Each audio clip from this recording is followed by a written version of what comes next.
तो आज का हमारा टॉपिक है नॉन लीनियर डाटा स्ट्रक्चर। ठीक है। तो अब तक जितना भी हमने पढ़ा था, शुरुआत में हमने देखा था एरे एरे भी एक लीनियर डाटा स्ट्रक्चर है। ठीक है।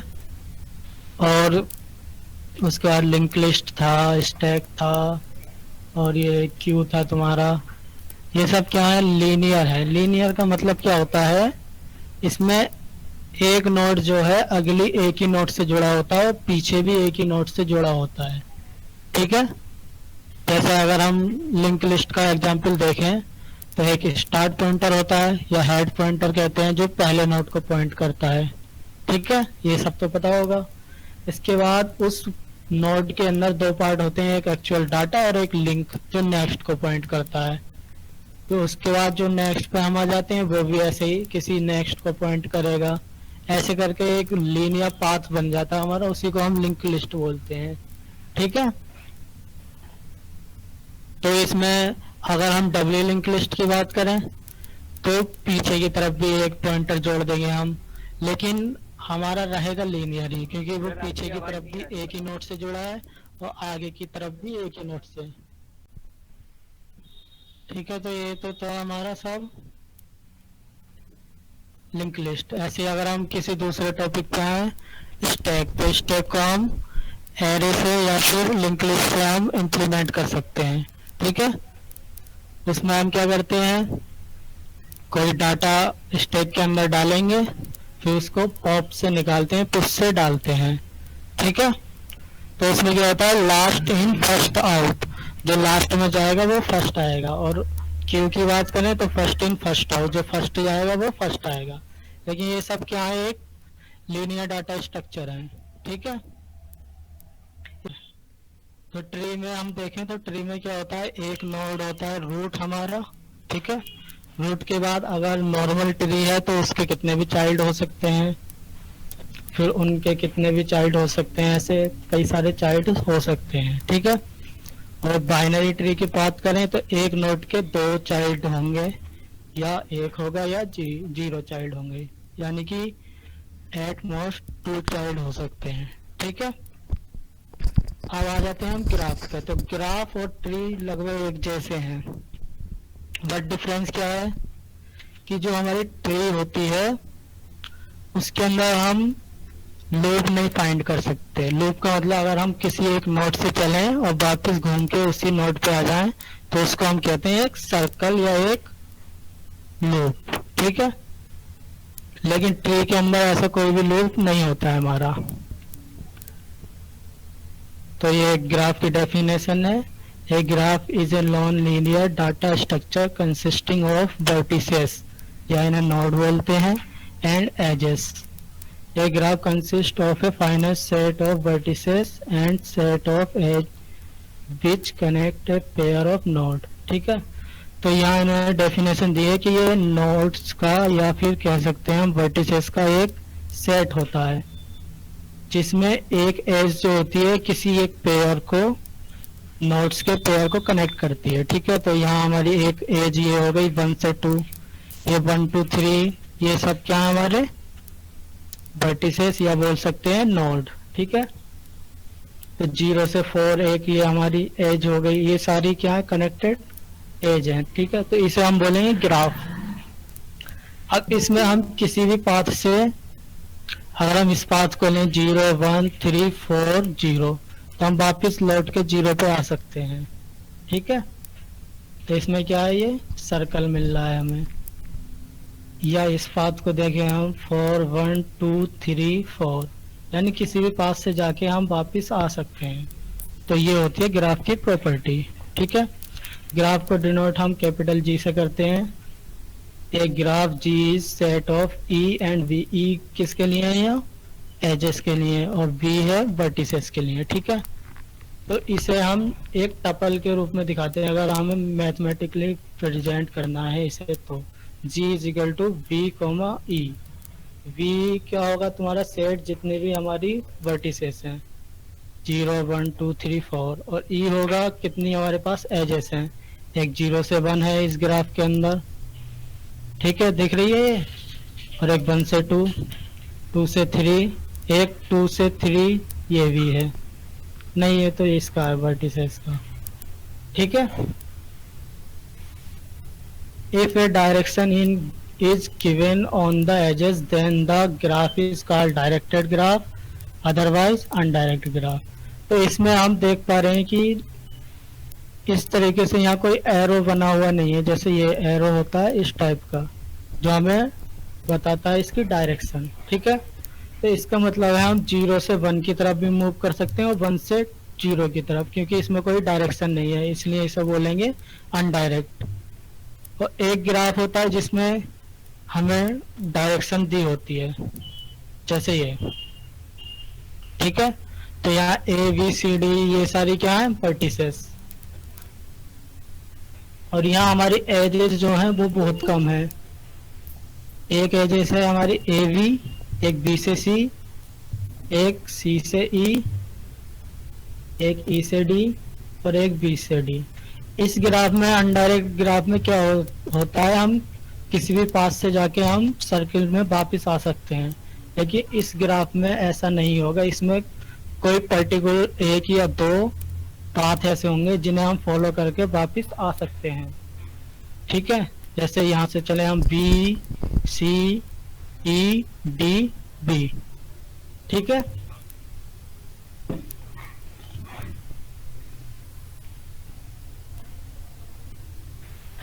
इसके बाद ग्राफ में एक चीज और होती है, कनेक्टेड कंपोनेंट और नॉन कनेक्टेड। तो कनेक्टेड क्या होते हैं, जैसे इस ग्राफ के अंदर हम वर्टिसेस देखें A B C D E F, तो इसमें सारी किसी न किसी वर्टेक्स से कनेक्टेड हैं, ठीक है।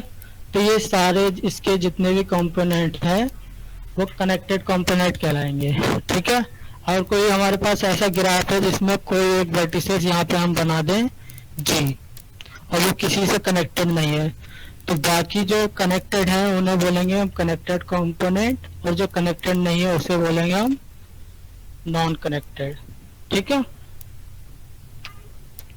तो यहाँ तक किसी को डाउट है कुछ? Yes sir. बताओ क्या डाउट है।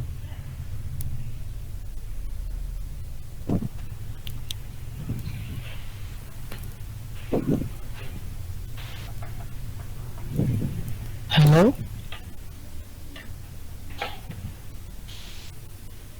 यहाँ तक समझ में आया सब? यस सर, समझ में आ गया। Yes sir.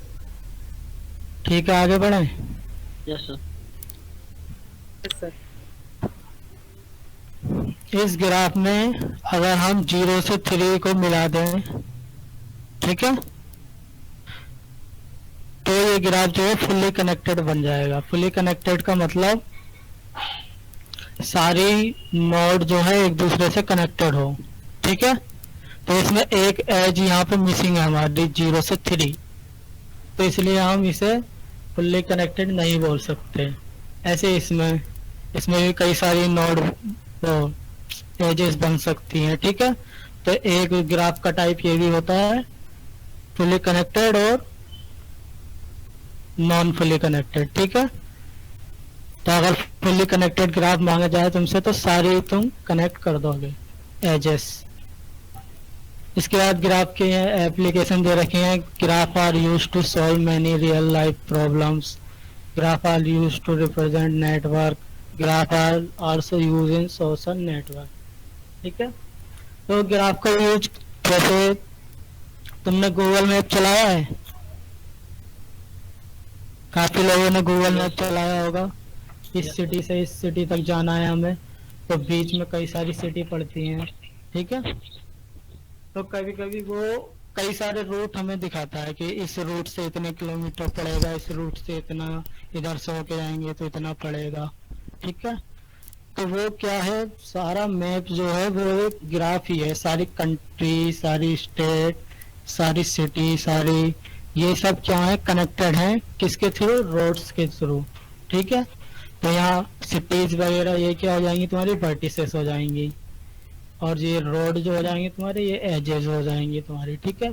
तो ये जो तुम्हारा ग्राफ का एप्लीकेशन है रियल लाइफ में, ठीक है। इसके बाद दूसरी चीज, जो हम इंटरनेट चलाते हैं तो वाईफाई वगैरह यूज करते हैं, तो देखा होगा हमारे कॉलेज में कई सारे राउटर लगे हुए हैं, ठीक है। वहाँ से कई सारी वाईफाई के राउटर लगे हुए हैं, स्विचर लगे हुए हैं मतलब, और केबल भी लगे हुए हैं कई जगह, पूरी लैब में केबल लगे हुए हैं। तो ये भी क्या है, एक ग्राफ का ही पूरा क्या है, ग्राफ का स्ट्रक्चर है ये, कि वहाँ से वहाँ तक नोड कनेक्टेड हैं। तो ये वायर्स के थ्रू या जो हम वायरलेस के थ्रू कनेक्ट होते हैं, तो ये भी क्या है, ये ग्राफ का ही एक उदाहरण है, ठीक है। तो जो हमारे स्विच होते हैं जो हॉस्टल वगैरह में लगे हुए हैं, वो काम करते हैं हमारे वर्टिसेस का, ठीक है। और उसके बाद जो हम कनेक्ट होते हैं मोबाइल के थ्रू या केबल के थ्रू, तो ये क्या है, हमारी एजेस का काम करते हैं ये, ठीक है। तो ये भी हमारा किसका उदाहरण है, ग्राफ का। दूसरा है तुम्हारा लिंक लिस्ट या फेसबुक। फेसबुक में जैसे देखते होंगे म्यूचुअल फ्रेंड शो करता है, ठीक है। तो वो कैसे शो करता है, वो ग्राफ के थ्रू कनेक्ट करके रखता है सारे लोगों को, और उसी के अकॉर्डिंग वो म्यूचुअल फ्रेंड फाइंड करता है कि ये इसका भी फ्रेंड है, इसका भी फ्रेंड है, यानी ये जो है इससे भी जुड़ा हुआ है और इससे भी जुड़ा हुआ है। तो वहाँ पे एक पूरा नेटवर्क बन जाता है, वो भी क्या होता है, एक ग्राफ होता है, ठीक है। तो ये समझ में आया। इसके बाद है डिग्री।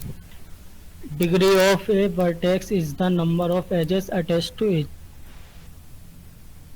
एक होती है इन डिग्री, एक होती है आउट डिग्री। अगर हम पिछले वाले ग्राफ पे जाएं, तो अगर डायरेक्टेड ग्राफ है हमारा, तो इस वर्टेक्स के पास कोई एज नहीं आ रही है, ठीक है। तो आने वाली जो एज होती है वो इन डिग्री में काउंट होती है, तो इसकी इन डिग्री होगी 0, ठीक है। क्यों होगी 0?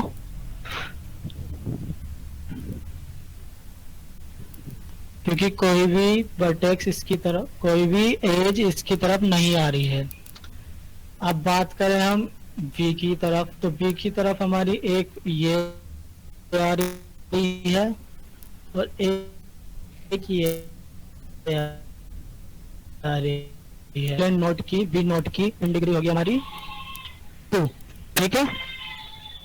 इसके बाद अगर हम बात करें सी की, तो सी की तरफ केवल एक आ रही है, तो सी की इन डिग्री होगी 1। पाथ का मतलब क्या होता है? जनरली अगर हम पाथ की बात करें तो पाथ से क्या समझते हैं, बताओ कोई एक।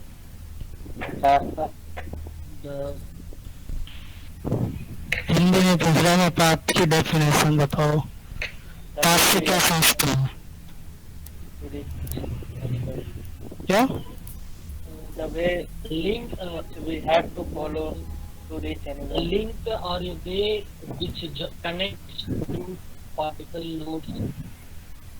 ओके, तो पाथ का मतलब होता है, पाथ एक ऐसी चीज है जो हमें किसी सोर्स से किसी डेस्टिनेशन पे पहुंचा सके, उसको हम बोलते हैं पाथ, ठीक है। जैसे हमें दिल्ली से मुंबई के लिए जाना है, तो हमें कई सारे पाथ हैं कि तुम इस पाथ को फॉलो करके चले जाओ, इस पाथ को फॉलो करके चले जाओ, ठीक है। तो यही होता है हमारा, एक सोर्स से हमें किसी डेस्टिनेशन तक पहुंचना है। तो ग्राफ के अंदर हमारे कई सारी नोड होती हैं, जैसे इसमें है।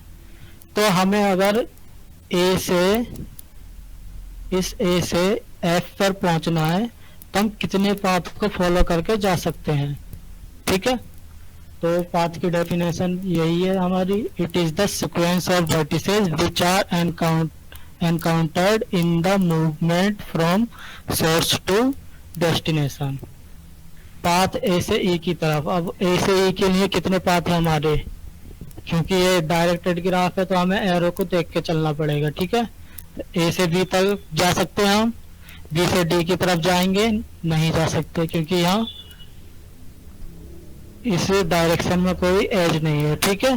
तो हमें बी से सी की तरफ जाना होगा, सी पे जाने के बाद हम ई पे आ सकते हैं, ठीक है। तो हमें एक पाथ फाइंड हुआ, ए से बी, बी से सी, सी से ई। तो हम पाथ को ऐसे लिखते हैं, ए बी सी ई, ठीक है। if the source and destination vertices are same in a given path then it is called closed path.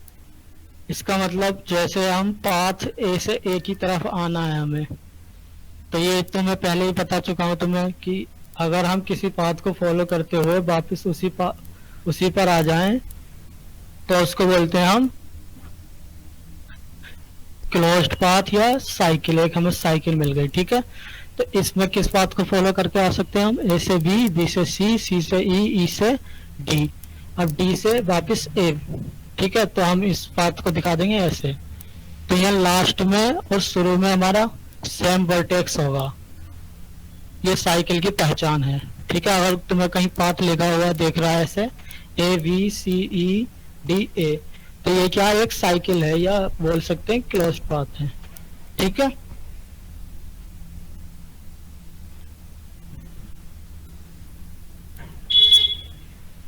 अब ऐसे ही हमारा पैरेलल तो पढ़ा होगा, पैरेलल लाइंस जैसे मैथ वगैरह में पढ़ी होंगी, जियोमेट्री में, ठीक है। तो इसमें वही चीज है, वही कॉन्सेप्ट है कि सेम सोर्स हो किन्हीं दो पाथ का और सेम ही डेस्टिनेशन हो, ठीक है। तो इसमें तो कोई ऐसा पाथ मिलेगा नहीं जो पैरेलल हो एक दूसरे के, ठीक है। सेल्फ लूप होता है अगर एक वर्टेक्स से उसी वर्टेक्स पे हमारी कोई एज है, जैसे ये एक वर्टेक्स हमारा और उसी से हम उसी पे इस एज को फॉलो करके आ सकते हैं। If in an edge a single vertex works as a source vertex as well as destination, यानी सोर्स का काम भी वही करे और डेस्टिनेशन का काम भी वही करे, ठीक है। That edge is called self loop, ये वाली एज जो है, ठीक है। यहाँ तक समझ में आ रहा है सबको? Yes, sir.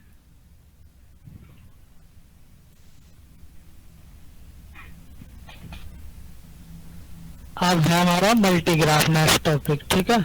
If a graph consist of either parallel edge और self loop then it is called multigraph, otherwise it is called simple graph, ठीक है। तो इसमें देखो पैरेलल एज इसमें है हमारी, जैसे ए से ई की तरफ अगर हम जाएं तो हमारे पास एक तो ये पाथ है हमारे पास और एक ये पाथ है। तो यहाँ दोनों पाथ का सोर्स भी सेम है और डेस्टिनेशन भी सेम है। तो ये दोनों जो एज होंगी ए से ई की तरफ और एक ये वाली ए से ई की तरफ, ये दोनों क्या है? पैरेलल एज है हमारी, ठीक है।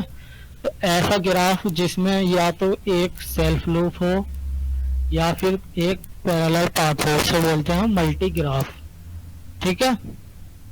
और सब ग्राफ क्या होता है? अगर एक ग्राफ के अंदर कोई दूसरा छोटा सबसेट जो खुद में एक ग्राफ हो उसको बोलते हैं हम सब ग्राफ। ए सब graph G dash of a given graph G consists of the subset of vertices and edges in the following ways. V dash जो है सबसेट हो V का और E dash जो है सबसेट हो E का, ठीक है। तो जैसे इसमें देखें, अगर इनका हम नाम मान लें 0 1 2 3 4 5 6, तो यहाँ वर्टिसेस का हमारा सेट हो जाएगा 0 से 6 तक। इसमें से हमने ये कुछ वर्टेक्स ले ली और इनको कनेक्ट कर दिया एजेस से, तो हमें एक नया ग्राफ ये मिल जाएगा। तो ये ग्राफ जो मिला है हमें S, वो इस ग्राफ G का सबसेट है, तो इसको बोलेंगे हम सब ग्राफ, ठीक है। ये बात समझ में आई?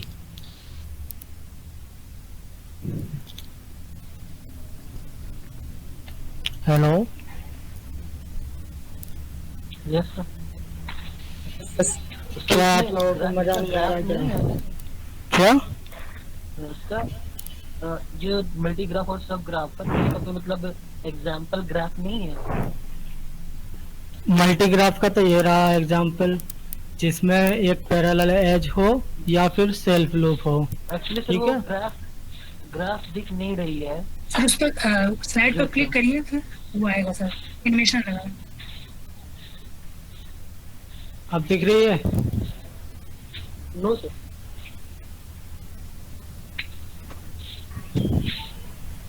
सर दिख नहीं रही है। नहीं दिख रही है सर। अब बताइए, अब दिख रही है? No sir.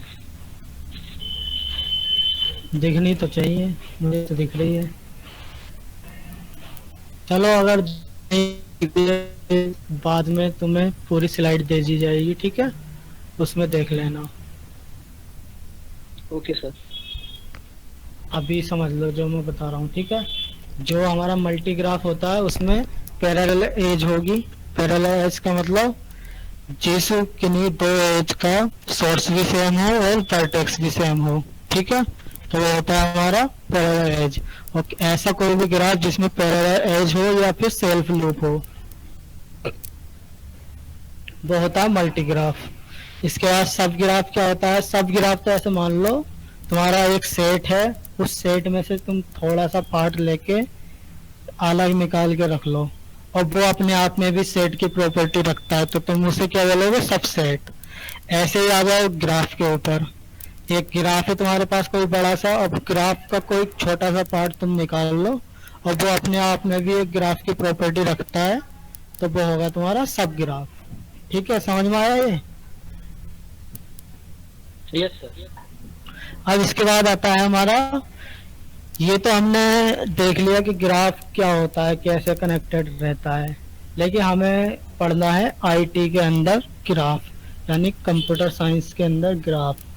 तो मेन चीज आती है कि हम कंप्यूटर में या कंप्यूटर की मेमोरी में कैसे रिप्रेजेंट करेंगे ग्राफ को, क्योंकि हम ऐसे पेंसिल से तो हम बना नहीं सकते कि ये वर्टेक्स हो गई, ये नोड हो गई, ये हमने ऐसे कनेक्ट कर दिया।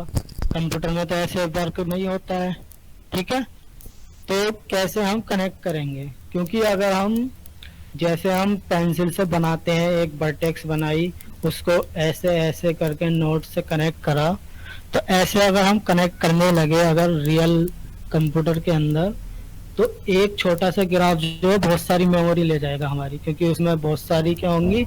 एजेस होंगी, और वो एजेस बार बार अगर हम डालेंगे 5-6 बार, तो वो अननेसेसरी मेमोरी का क्या होगा? यूज होगा वहाँ पे, ठीक है। तो हमें कोई बेटर वे फाइंड करना पड़ेगा जो तुम्हारा ग्राफ को रिप्रेजेंट कर सके और कम से कम मेमोरी ले। तो इसके हमारे दो तरीके होते हैं रिप्रेजेंट करने के ग्राफ को मेमोरी में, एक एडजेसेंसी मैट्रिक्स और एक एडजेसेंसी लिस्ट, ठीक है। तो जैसा ही हमने पढ़ा, अनडायरेक्टेड ग्राफ होता है, एक डायरेक्टेड ग्राफ होता है, तो दोनों को रिप्रेजेंट करने के तरीके भी दो तरीके होंगे हमारे, एक अनडायरेक्टेड का अलग होगा और डायरेक्टेड का अलग होगा, ठीक है। तो ये रहा हमारा अनडायरेक्टेड का और ये रहा हमारा डायरेक्टेड का, ठीक है। तो एडजेसेंसी मैट्रिक्स होती क्या है, पहले तो हमें ये पता होना चाहिए। तो मैट्रिक्स पता है आप लोगों को मैट्रिक्स क्या होता है?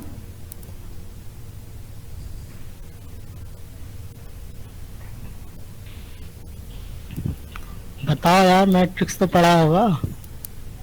Yes sir. एक रिप्रेजेंटेशन होगा सर, जिसमें रोज और कॉलम होते हैं, जिसमें हम वैल्यू स्टोर कराते हैं रोज और कॉलम के अंदर में। ठीक है, हाँ, तो जैसे कि बताया कि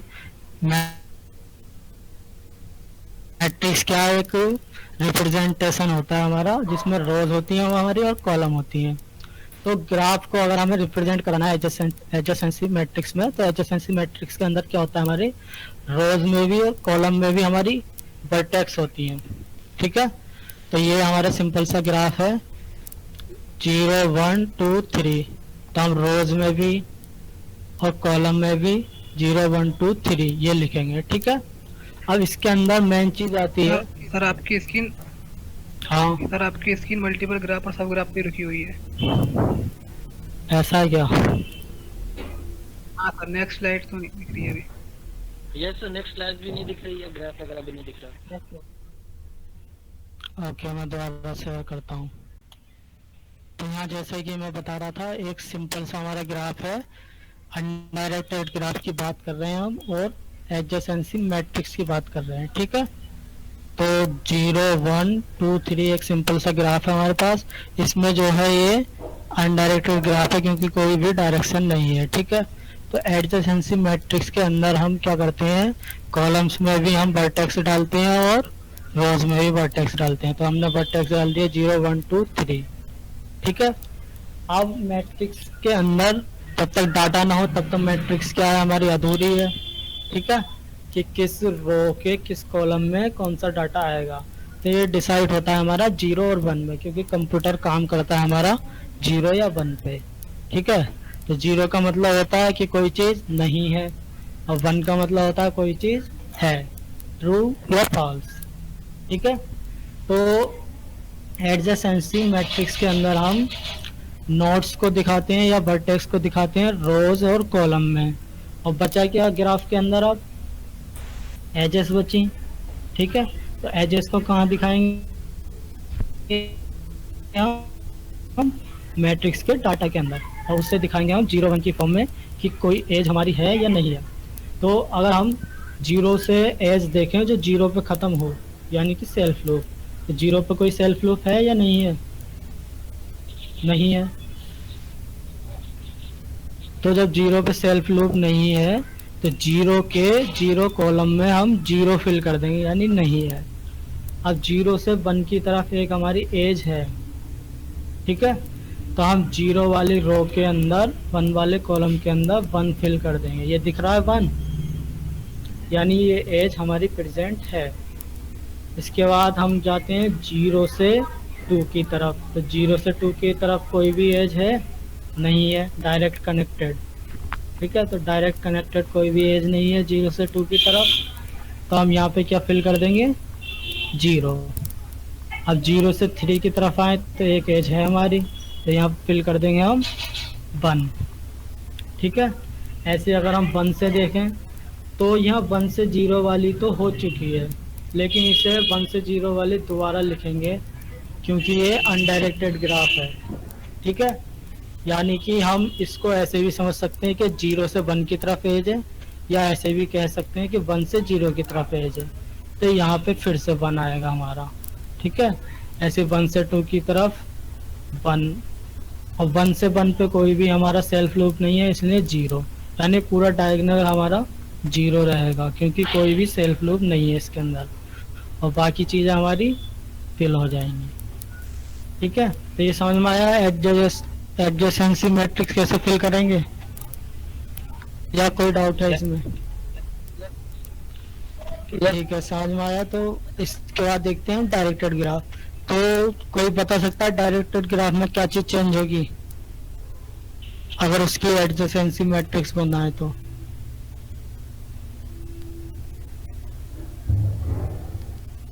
सोचो।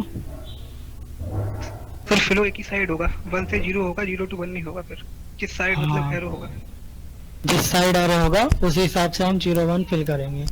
तो यहाँ हमारा एक ये ग्राफ है, ए से बी की तरफ है लेकिन बी से ए की तरफ नहीं है। तो हमने सेम वही काम करा, मैट्रिक्स बनाई, रोज और कॉलम में हमने वर्टेक्स डाल दिया हमारे, ठीक है। तो ए पे कोई सेल्फ लूप नहीं है, बी पे कोई नहीं है, सी पे नहीं है, ई पे नहीं है, लेकिन डी पे है। तो डी रो के डी कॉलम में हमारा 1 होगा, बाकी सब में 0 0 होगा डायगोनल में, ठीक है। अब ए से बी की तरफ, तो ए वाली रो में बी वाले कॉलम पे हमारा 1 होगा, लेकिन बी वाली रो में ए वाले कॉलम पे 1 नहीं होगा क्योंकि इस डायरेक्शन में कोई भी हमारा एरो नहीं है। तो बी वाली रो में ए वाले पे कोई भी नहीं है, ठीक है। तो ये समझ में आया। अब बी से ए की तरफ वाला देखें हम, तो बी वाली रो में ई वाले रो पे कॉलम पे 1 होगा, ठीक है। तो ऐसे ही फिल कर देंगे। इसे देख लो एक बार सब लोग, समझ लो, अगर कोई दिक्कत आ रही है तो पूछो कैसे कैसे हमने फिल करा है।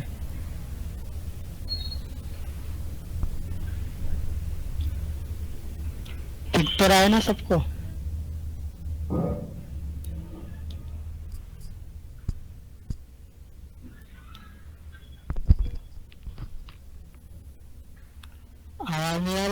आ रही है सर, आ रही है सर? आ रही है। दिख रहा हाँ तो दिख रही है हाँ मैट्रिक्स? सर दिख रही है? है। Yes sir. ठीक है, तो क्लियर है। अब इसके बाद आते हैं हम एडजेसेंसी लिस्ट रिप्रेजेंटेशन पे। ठीक है, तो अभी हमने क्या देखा? हमने देखा कि ये था हमारा एडजेसेंसी मैट्रिक्स। अब एडजेसेंसी लिस्ट पढ़ेंगे। तो अब हमारे पास एडजेसेंसी मैट्रिक्स था, तो हमें एडजेसेंसी लिस्ट की क्या जरूरत पड़ी? कोई बता सकता है? सोचो क्या जरूरत पड़ेगी इसकी। स्पेस। इसकी देखो जरूरत क्या पड़ेगी। अगर हमारे पास अनडायरेक्टेड ग्राफ है तो अनडायरेक्टेड ग्राफ को मैट्रिक्स में करना आसान है क्योंकि उसमें बहुत सारे वन होंगे। ठीक है, लेकिन हम डायरेक्टेड की बात करें तो डायरेक्टेड में बहुत सारे जीरो हैं, ये दिख रहे हैं। तो बहुत सारे जीरो हैं, ये भी हमें फिल करने हैं, लेकिन मेमोरी तो ये भी लेंगे। ठीक है, भले से ये जीरो है लेकिन मेमोरी ये भी लेंगे। तो ये जो है हमारी मैट्रिक्स जो है ज़्यादा हमारा स्पेस लेती है, तो इसको हम कम कर सकते हैं एडजेसेंसी लिस्ट का यूज करके। ठीक है, तो जब हमारे पास ग्राफ के अंदर ऐसा हो कि हमारे पास कई सारी एजेस हैं, ग्राफ में कई सारी एजेस हैं बहुत ज़्यादा, तो हम हमेशा यूज करेंगे एडजेसेंसी मैट्रिक्स। ठीक है, वो वहाँ पे अच्छी चॉइस होगी। लेकिन हमारे पास कम एजेस हैं तो हम जाते हैं इसकी तरफ, एडजेसेंसी लिस्ट की तरफ। अब एडजेसेंसी लिस्ट होता क्या है? तो एडजेसेंसी लिस्ट में क्या होता है हमारा, एक हमारा एरे रहता है पॉइंटर्स का। तो पॉइंटर्स तो जानते हैं क्या होता है, पॉइंटर्स के बारे में पढ़ा है? Yes sir. तो बताओ क्या होता है पॉइंटर? तो पॉइंटर जो है किसी भी पर्टिकुलर वेरिएबल के एड्रेस को स्टोर करता है।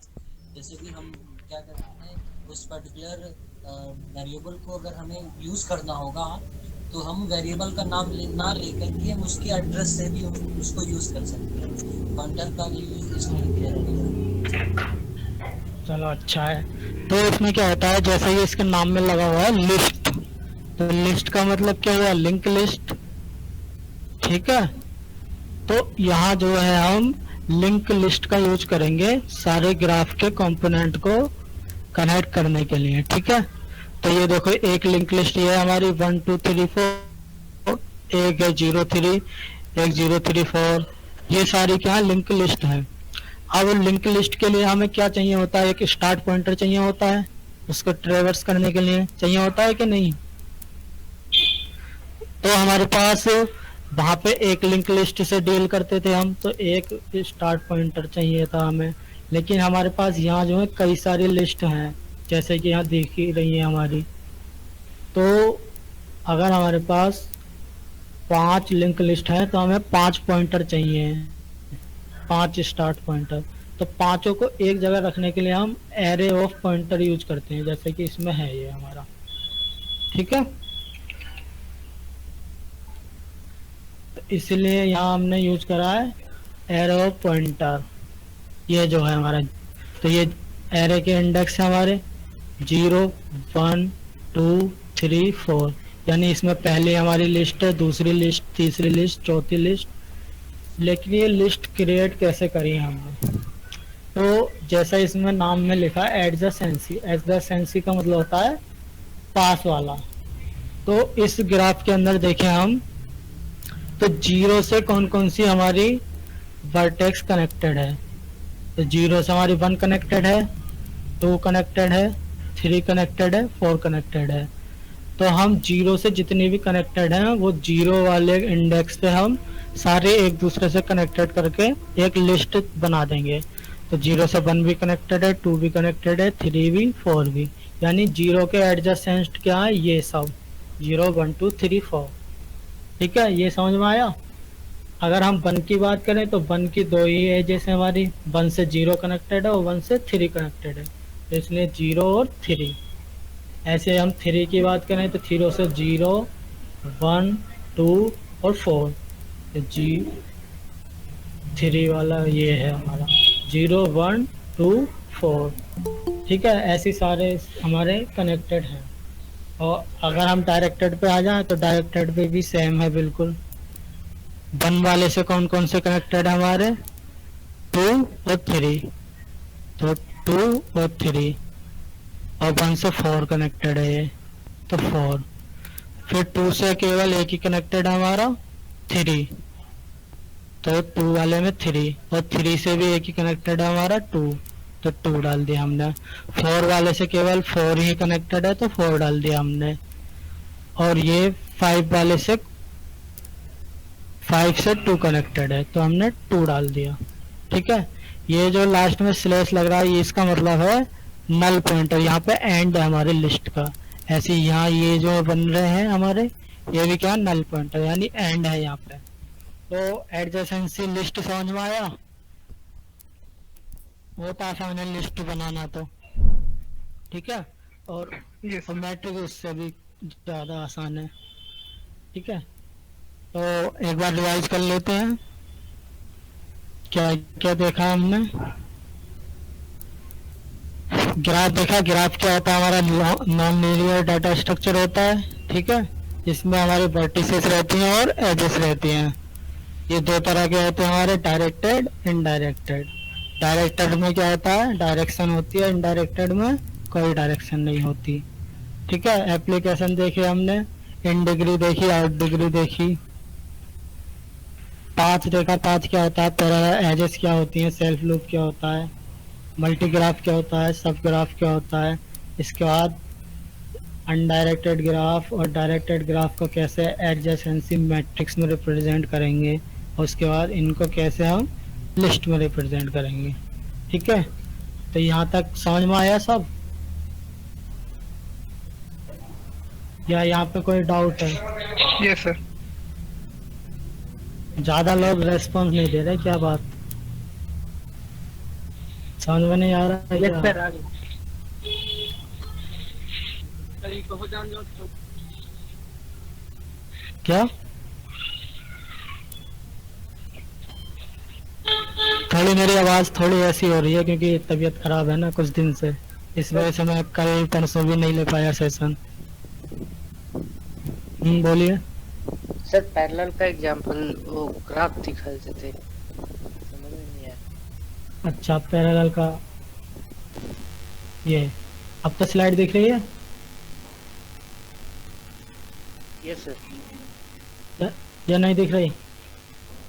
तो देखो, पैरेलल का मतलब होता है कि ऐसे दो एजेस हों जिनका सोर्स वर्टेक्स भी सेम हो, यानी एक ही वर्टेक्स हो, और डेस्टिनेशन वर्टेक्स भी एक ही हो।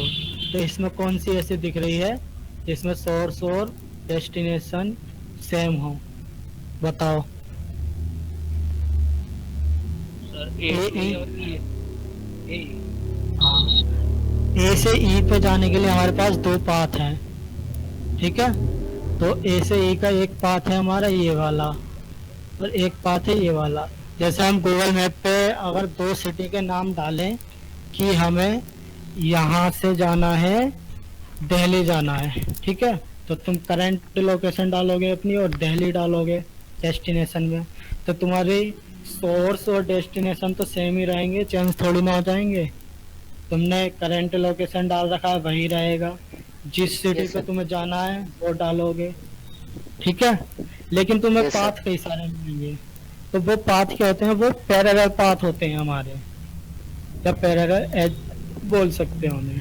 ठीक है, यस तो इसमें इसका एग्जांपल ये है ए ई वाली जो है। अगर हम यहाँ ऐसा करें, ए से बी की तरफ एक और बना दें, तो ए से बी की तरफ एक तो ये पहले से है और एक और आ जाएगी, तो वो भी क्या हो जाएंगे, एक दूसरे की पैरेलल एजेस हो जाएंगे। Parallel edges. ठीक है यस सर। सर, एक और सर एक और डाउट था। हाँ, सर जो पैरेलल है सर अभी ग्राफ में देख रहे थे जिसमें अच्छा सर यस सर ए ई है तो सर ए बी ई तो वो पैरेलल बात नहीं होगा A B E. Yes sir हाँ ए वी हमारा होगा।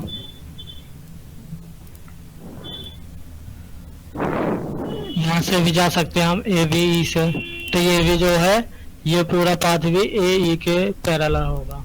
ठीक है, ये होगा हमारा पैरेलल पाथ होगा, लेकिन हम पैरेलल एज की बात कर रहे हैं यहाँ पे। ठीक है, तो पैरेलल एज क्या होती है? एज जो है दो पेयर को ही कनेक्ट करती है हमारी। ठीक है, तो अगर हम बात करें पैरेलल पाथ की, तो पैरेलल पाथ तो कई सारे फाउंड हो जाएंगे हमें, जैसे इसमें ए वी ई भी हो जाएगा और ये ए ई वी, इस तरीके से कई सारे हो जाएंगे हमारे। लेकिन हम एज की बात करें तो एज क्या होती है? जो दो वर्टेक्स को कनेक्ट करती है बस। ठीक है, तो पैरेलल पाथ और पैरेलल एज अलग अलग चीज है हमारी। ठीक है, ये समझ में आया? यस सर ठीक है,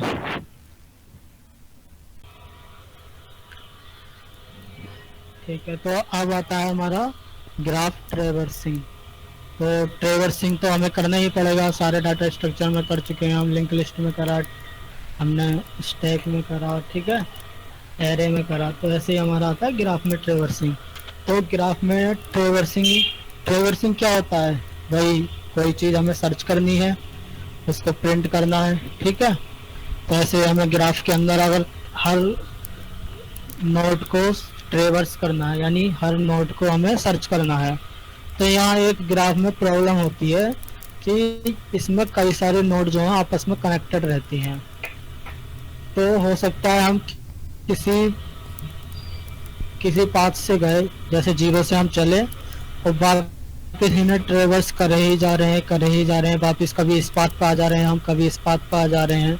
तो इसका रिकॉर्ड कैसे रखेंगे हम, किस पे हम पहुंच चुके हैं, इस पे दोबारा नहीं जाना है, क्योंकि ऐसे तो हमारी कभी भी ट्रेवर्सिंग एंड नहीं होगी। ठीक है, तो इसको ट्रेवर्स करने के लिए हमारे पास एक हम स्टेटस बिट का यूज करते हैं हम। ठीक है, तो स्टेटस बिट क्या है? एक नंबर है इंट टाइप का, उसे हमने 3 वैल्यू दे दी, 0, 1 और 2। 0 रिप्रेजेंट करना है कि अभी हम इस वर्टेक्स पे नहीं गए, यानी इसे ट्रेवर्स नहीं करा है, इसलिए अनट्रेवर्स। और 1 का मतलब है ऑब्जर्वेशन, यानी कि ऑब्जर्वेशन का मतलब है इस वर्टेक्स के किसी हम पाथ पर ट्रेवर्स कर रहे हैं। जैसे अगर हम 1 की वैल्यू हम ऑब्जर्वेशन में डाल दें, यानी इसके किसी पाथ को हम ट्रेवर्स कर रहे हैं अभी। ठीक है, तब इसका पूरा पाथ यहाँ से हम ट्रेवर्स करके वापस आ जाएंगे, तो हम कह सकते हैं ये विजिटेड है, यानी ट्रेवर्स्ड हो चुका है।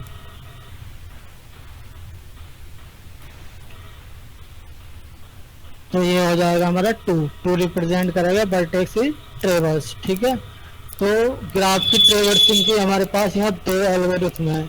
अभी तक तो हमने सबकी क्या पढ़ी थी? एक ही पढ़ी थी, लीनियर, कि हम एक नोड से चलेंगे और तब तक चलते जाएंगे जब तक नल नहीं आ जाता हमारा, तो वो होता था हमारा लीनियर ट्रेवर्सिंग। यहाँ होता है हमारा BFS और DFS। BFS होता है ब्रीथ फर्स्ट सर्च, इसमें क्यू का यूज होता है, और डेप्थ फर्स्ट सर्च ये DFS, इसमें होता है स्टैक का यूज। तो दोनों में डिफरेंस क्या है? जो हमारा BFS होता है वो इस तरीके से वर्क करता है,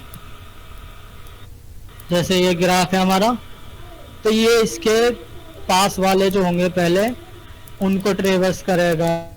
जैसे A के पास वाले B और C, तो B के पास वाले क्या है हमारे D और E, C के पास तो कोई है नहीं इधर, फिर E के पास क्या है हमारा और D के पास क्या है, यानी पहले वो प्रायोरिटी देता है पास वालों को, जो इसके आसपास वाले हैं, इसीलिए इसका नाम होता है ब्रेथ फर्स्ट सर्च, यानी फर्स्ट उसे करेगा जो इसके पास में है। ठीक है, और DFS होता है हमारा डेप्थ फर्स्ट सर्च, यानी कि अगर कोई एक पाथ पकड़ लें हम, जैसे A से हम तो पहले डेप्थ तक जाएंगे पूरा, A से D, D से F, फिर वापस आकर दूसरे पाथ में डेप्थ तक जाएंगे, B से E, फिर यहाँ ये तो हो चुकी है पहले ही, तो इन्हें छोड़ देंगे, फिर ए से सी। तो इस तरीके से हमारे पास दो अलग अलग तरह के ट्रेवर्स आते हैं ऑर्डर हमारे, ठीक है। तो BFS में हम पढ़ें assign status of all vertices 0, यानी सबको पहले असाइन कर देंगे 0, यानी कि कोई भी हमने ट्रेवर्स नहीं करी है अभी नोड, ठीक है। पिक एनी नोड, किसी भी नोड से हम स्टार्ट कर सकते हैं और उसको एक क्यू में डाल देंगे हम जिसका स्टेटस 0 हो, क्योंकि उसी को डालेंगे ना जो हमने अभी ट्रेवर्स नहीं करी है, ठीक है। जैसे हम क्यू के अंदर उसे डाल देंगे, क्यू में पुट कर देंगे, उसको हम उस नोड को हम स्टेटस उसका कर देंगे 1 का मतलब अंडर ऑब्जर्वेशन, क्योंकि वो ऑब्जर्वेशन के अंदर है अभी। जब तक वो उसके दोनों जो पास वाले हैं वो ट्रेवर्स नहीं हो जाएंगे तब तक ये अनट्रेवर्स मानी जाएगी, ठीक है। तो इसको 1 कर देंगे। फिर हम क्या करेंगे, कई सारे हमारे नोड आ जाएंगी क्यू के अंदर एक एक करके, ठीक है। फिर हम क्यू के फ्रंट से एक एलिमेंट यानी कि एक नोड हम निकालेंगे और इसका स्टेटस कर देंगे 2, यानी वो हमने ऑब्जर्व कर ली। तो क्यू के अंदर अगर हम इसे प्लेस करें तो ए जाएगा पहले, फिर ए के दो नोड डालेंगे हम बी और सी, फिर ए को हम बाहर निकालेंगे, ए को हम चेंज कर देंगे ट्रेवर्स्ड में, यानी कि इसका स्टेटस कर देंगे 2। अब क्यू में क्या बचा हमारा बी और सी, तो हम बी को निकालेंगे पहले, बी भी ट्रेवर्स हो जाएगा, सी को निकालेंगे, सी भी ट्रेवर्स, तो ये सब ट्रेवर्स। अब 0 स्टेटस इन 3 का बचा, तो पहले डी डालेंगे, फिर ई डालेंगे, फिर एफ, डी को बाहर निकालेंगे, डी भी ट्रेवर्स हो जाएगा, ए भी ट्रेवर्स हो जाएगा, एफ भी। तो इस तरीके से ये वाली एल्गोरिथम वर्क करती है, ठीक है।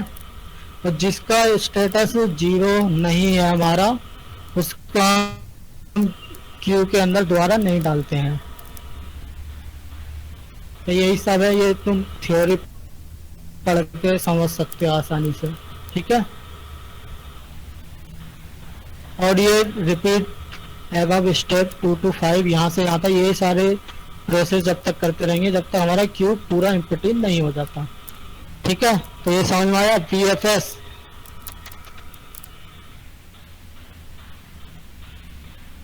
इसका यहाँ एग्जाम्पल भी दिया है, देखो ये एक बार और एक्सप्लेन कर दीजिए सर। पहले तो हम क्या करेंगे, सारे वर्टेक्स जो हैं उनका स्टेटस कर देंगे 0। 0 का मतलब होता है कोई भी हमारी ट्रेवर्स नहीं हुई है हमारी, ठीक है, ए से लेके एफ तक सबका, ठीक है। अब ए के एडजेसेंट में क्या क्या है, ए से बी कनेक्टेड है, सी कनेक्टेड है, डी कनेक्टेड है, तो हमने बी सी डी इनको डाला हमने क्यू के अंदर। पहले एक एक करके डालेंगे, पहले बी आएगा, ये आ गया बी, फिर सी आएगा, फिर डी आएगा। तो जो जो हम नोड क्यू के अंदर डालते जाएंगे उनको हम स्टेटस उनका 1 करते जाएंगे, क्योंकि वो क्यू के अंदर आ चुकी है, यानी कि वो प्रोसेसिंग में आ गई है। तो इसलिए ये आ गया हमारा इस वाली लाइन का मतलब, जो न्यूली प्लेस्ड है किसके अंदर, क्यू के अंदर, ठीक है। फिर जैसे ही हमारा क्यू के अंदर कई सारी नोड है हमारी, तो क्यू के अंदर से हम पहला नोड निकालेंगे। जैसे शुरुआत में क्या होगा, ए होगा हमारा, क्योंकि ए पहले डाला था हमने, तो ए को निकालेंगे और ए का स्टेटस 1 से चेंज करके आप कर देंगे हम 2, क्योंकि ए क्या है, ट्रेवर्स हो चुका है, और ए की जो भी वैल्यू है हम वो लिख लेंगे। फिर इसके बाद ए के बाद क्या था क्यू में, बी सी डी, तो हम बी को निकालेंगे, बी का स्टेटस चेंज करके 2 कर देंगे, फिर सी को, फिर डी को। इस तरीके से हम सारी नोट्स को निकालते जाएंगे, ठीक है। और जो उसके पड़ोस वाली 0 स्टेटस वाली होगी वो डालते आएंगे, और जो नहीं है वो निकालते आएंगे, और उनका स्टेटस चेंज करते आएंगे हम 2।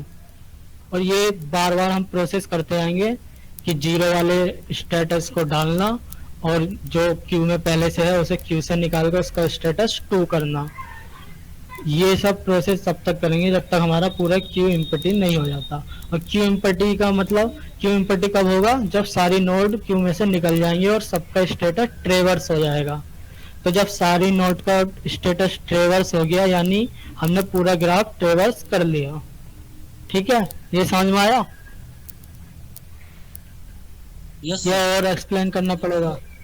आगे ठीक है, तो ये तो हुआ हमारा BFS। अब आ जाओ DFS के अंदर।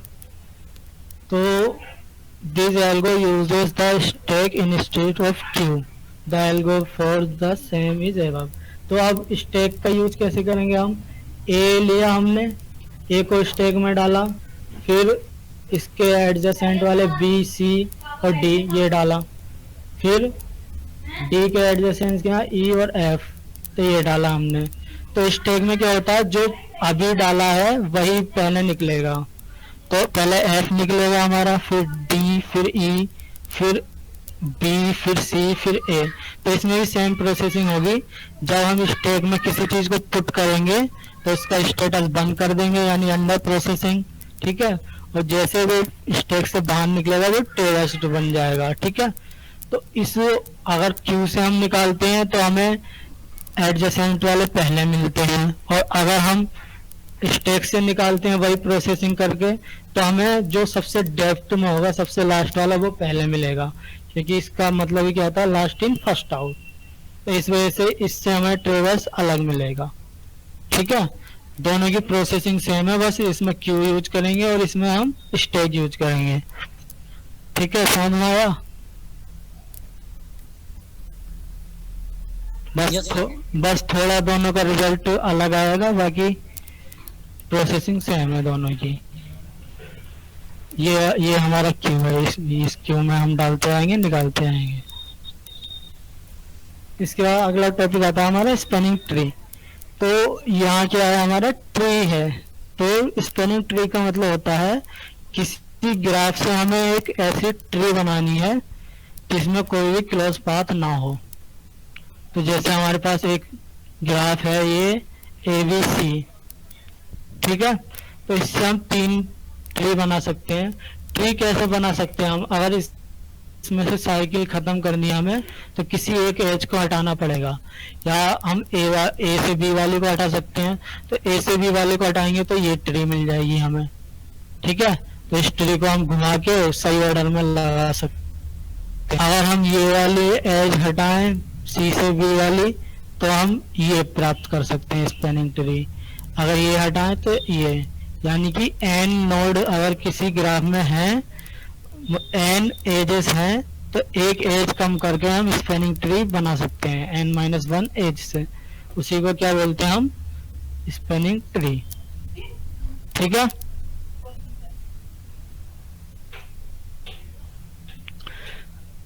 अब क्या है, if the weight on the edges are given then that the spanning tree which formed by minimum weight is called minimum spanning tree। weight क्या होता है, इन पे एजेस पे कभी कभी नंबर लिखे होते हैं, यानी कि यहाँ से यहाँ तक जाने में हमें कितनी कॉस्ट लगेगी, उसको बोलते हैं हम वेट। तो इन सब के वेट दिए होते हैं, तो हमें ज्यादा वेट वाली हटानी पड़ती है।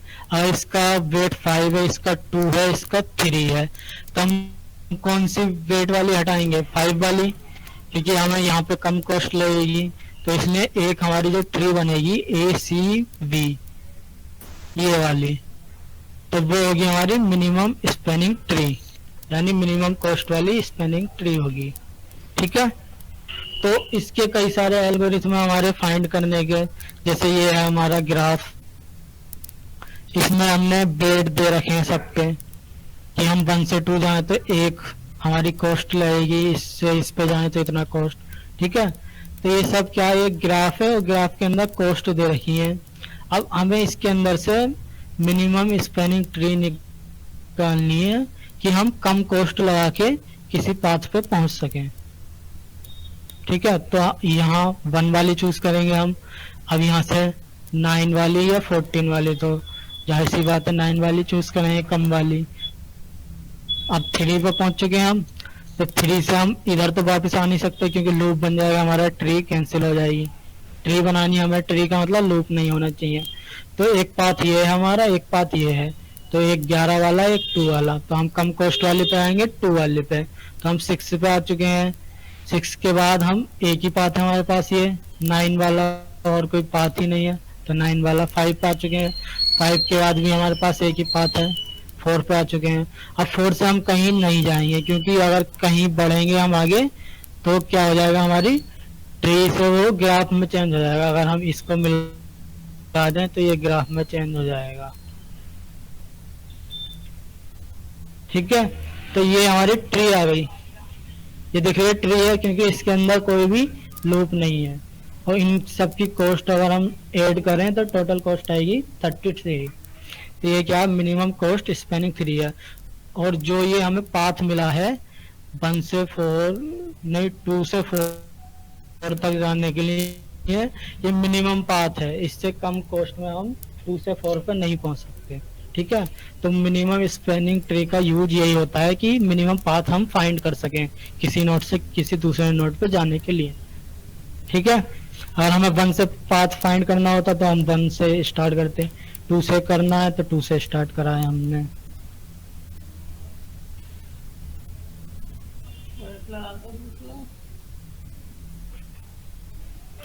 तो इसकी दो एल्गोरिथम होती है हमारी MST यानी मिनिमम स्पैनिंग ट्री फाइंड करने की, एक होती है क्रुस्कल, एक होती है प्रिज्म।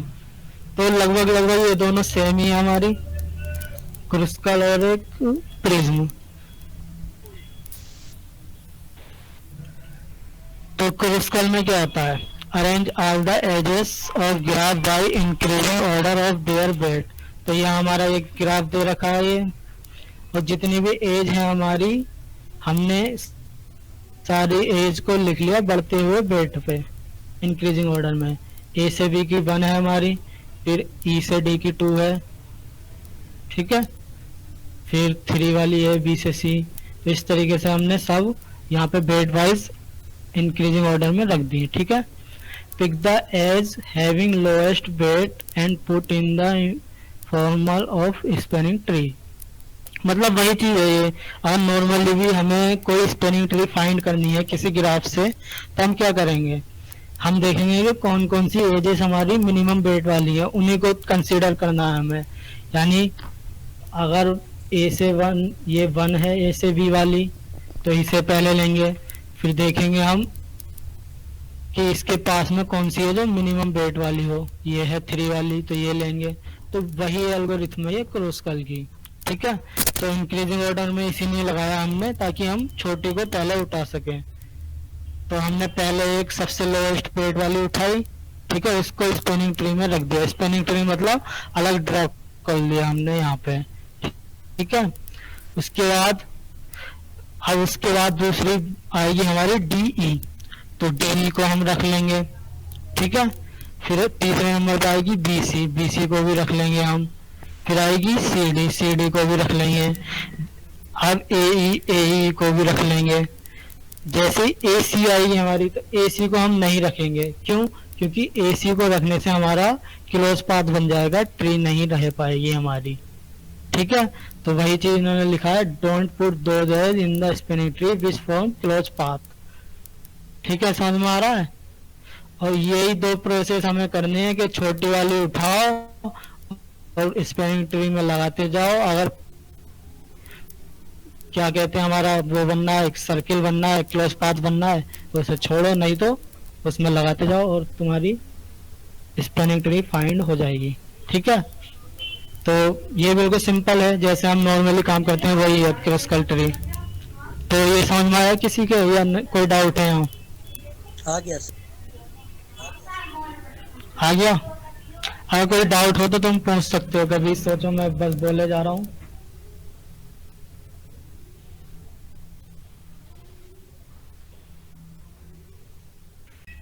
इसमें क्या है, क्रुस्कल में हम क्या कर रहे हैं कि मिनिमम को हमने पहले लगा लिया। तो हम अगर इससे ट्री बनानी है तो हम AB को लेंगे और AB को यहाँ ड्रॉ कर देंगे, जैसे ये है ऐसी सेम यहाँ पे ड्रॉ कर देंगे हम AB। ठीक है, फिर दूसरी आएगी DE इसके बाद, तो DE यहाँ है तो DE को सेम यहाँ पे ड्रॉ कर देंगे ऐसे। फिर तीसरी आएगी BC, तो BC यहाँ है तो BC को ऐसे ड्रॉ कर देंगे हम। फिर CD आएगी, तो CD को हम यहाँ ऐसे ड्रॉ करेंगे। तो ड्रॉ करने पे क्या होगा, ये वाली हमें चीज मिलेगी ये। तो ये क्या है हमारा क्लोज पाथ, तो इसलिए AC को हमें छोड़ना पड़ेगा, रखना हमें ट्री के अंदर। तो AE है हमारी ये, तो AE को सेम ऐसे यहाँ पे बना देंगे हम, AE बन जाएगा यहाँ पे। फिर इसके बाद AC फिर से आया हमारा, AC को नहीं ले सकते हम, और ये AD आया फिर हमारे पास यहाँ, तो AD को भी नहीं ले सकते क्योंकि हमने D वाली यहाँ बना रखी है पहले ही, और AE वाली यहाँ बना रखी है।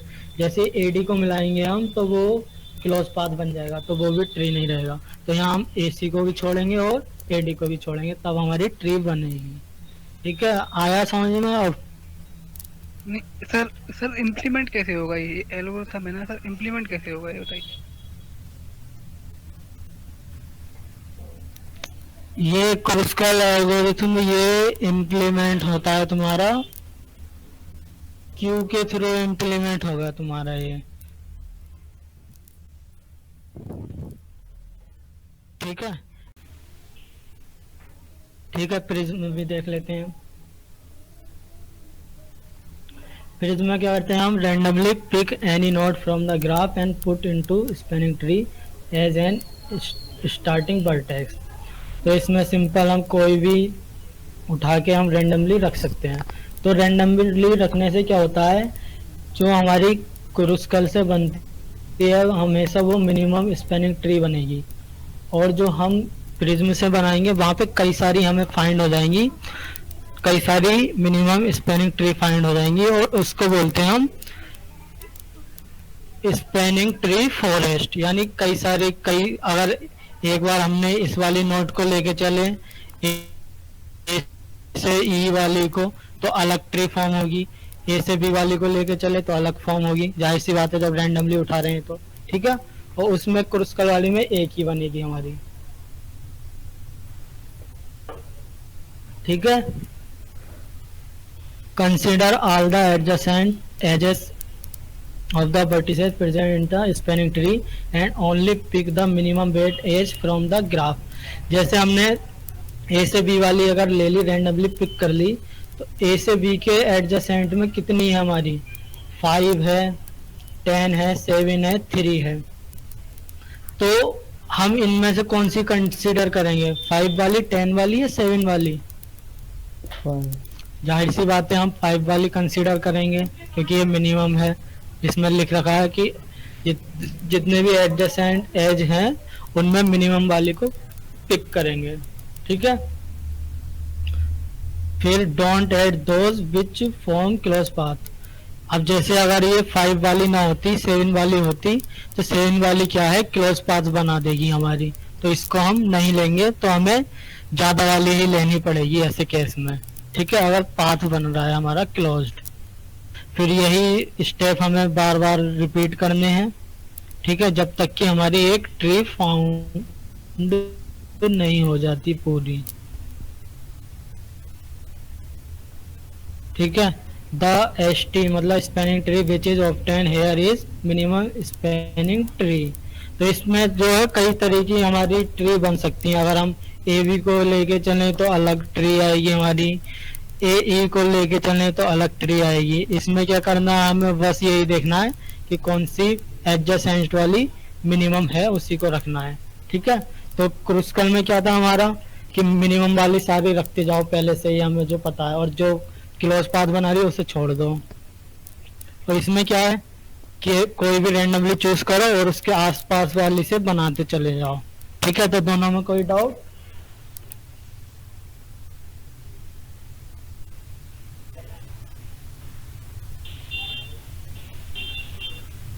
No sir.